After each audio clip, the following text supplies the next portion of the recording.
Today, many Americans don't like capitalism. Socialism would be better, they say.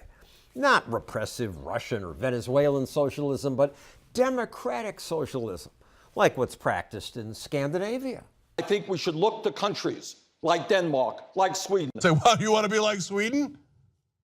Kinda. Sounds pretty good. People interviewed in this just-released PBS documentary say America should be more like Sweden. It seems like it's like a place that, like, no problems or something.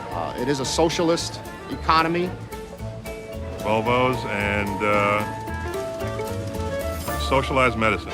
Volvo is now a Chinese company. Welcome to Stockholm, Sweden. My name is Johan Norberg, and this is where I was born and raised. Johan Norberg made this documentary because he wanted to set the record straight. Sweden is not socialist because the government doesn't own the means of production. To see that, you have to go to Venezuela or to Cuba or North Korea. But we did have a period in the 1970s and 1980s when we had something that resembled socialism, a big government that taxed and spent heavily. And that's the period in Swedish history when our economy was going south. So much so that even socialists complained about the high taxes. Astrid Lindgren, who wrote the very popular children's books, Pippi Longstocking, for instance, she was a social democrat, but she had made a lot of money from her books. She found that she paid 102% in taxes. She wrote this angry essay about a witch who was quite mean and vicious, but not at all as vicious as the Swedish tax authorities. And yet, even though taxes were high, they did not bring in enough money to fund Sweden's welfare state. There were waiting lines to get health care. People couldn't get the pension that they thought that they depended on for the future. At that point, the Swedish population just said, enough, we can't do this. Sweden then reduced government's role. They cut public spending, privatized the national rail network, abolished certain government monopolies, eliminated inheritance taxes, and sold state-owned businesses like the maker of Absolute Vodka. Lower taxes, reformed the pension system so that it wasn't unsustainable. The results from the spending cuts and privatization? This impoverished peasant nation developed into one of the world's richest countries.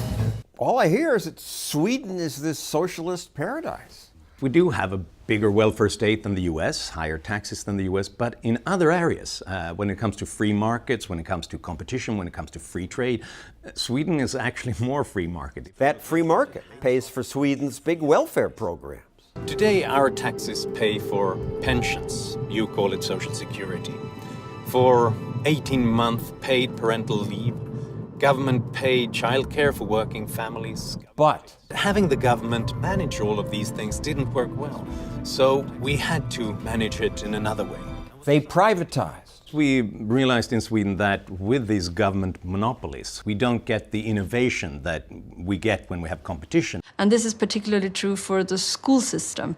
Sweden switched to a school voucher system that lets parents pick their kids' school and forces schools to compete. And one of the results that we've seen is not just that the private schools are better than the public ones, but even the public schools in the vicinity of private schools, they often improve because they have to. Sweden's version of Social Security was going broke, so Sweden privatized that too. Privatized the pension system. That terrifies people. And obviously that scares people, but when they realized that the alternative was that the whole pension system would collapse, they thought that this is much better than nothing. Now, the bulk of pensions is really contribution defined. So if things are going well for Sweden, pensions are increasing. But if things are going less well, pensions are automatically lowered, which basically takes away from politicians the ability to buy votes by just promising higher pensions and letting future generations pay. And when it comes to taxes, what Sweden does may surprise you. Low-income earners in Sweden pay a lot more than low-income earners in America. So despite the fact that Sweden looks like sort of a socialist country which taxes the rich exorbitantly high, the truth is the opposite. People who earn below average income pay up to 60% in taxes. This is the dirty little secret about the Swedish tax system. We don't take from the rich and give to the poor. We squeeze the poor because they are loyal taxpayers. Not taking more from the rich, school choice, privatization. Sweden is anything but socialist. You can't turn your backs to the to the creation of wealth. You can watch the full documentary, Sweden, Lessons for America, at freetochoose.tv.